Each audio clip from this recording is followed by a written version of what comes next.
Hovorí sa, že bez práce nie sú koláče a pri formovaní postavy to platí dvojnásobne. Pre tých, ktorí sa napriek tomu rozhodli, že takúto námahu chcú podstúpiť, sa už po 5. rok organizuje tzv. Jarná premena.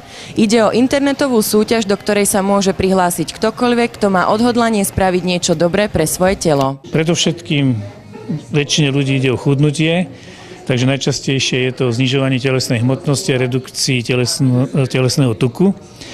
Samozrejme, mohol by to byť aj opačný proces. Povedzme, že by niekto chcel pribrať svalovú hmotu, ale na to sú tie 3 mesiace tej jarnej premeny málo. Pre záujemcov bol zorganizovaný seminár, na ktorom okrem motivácie mohli tiež získať základné informácie pre správne a efektívne formovanie postavy. Najväčšie víťazstvo je vždy to, že ten človek má pocit, že niečo pre seba urobil, že niečo dokázal. Skutočne sa to pri určitej disciplíne dá. Tá disciplína spočíva v zmene stravovacích návykov. To je najväčší problém nás všetkých. No a musia robiť nejaký cielený pohyb. Podľa organizátora súťaže každý človek môže vyzerať tak, ako si sám vysníva. Pre transformáciu postavy však nestačí len chcieť a vedia to najmä tí, ktorí už svoju osobnú premenu zažili. Hlavne to človek musí mať v srdci, lebo sa hovorí, že keď človek niečo chce z donútenia, to nejde.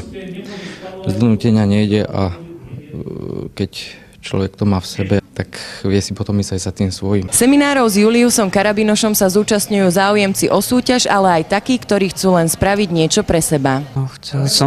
Chcel som zmeniť svoju postavu a chcel som sa prihlásiť do tejto súťaže, aby som mal väčšiu motiváciu. Tým, že študujem tanec, tak študujem aj svoje telo, tak sa o to zaujíma. Som bola ešte zvedavá, že nejaké nové informácie sa tu môžem dozvedieť. Prvý seminár k jarnej premene 2012 určite nebol tým posledným. Ak ste sa teda náhodou rozhodli, že chcete dostať svoje telo do formy, rady odborníka nikdy nie sú na škodu.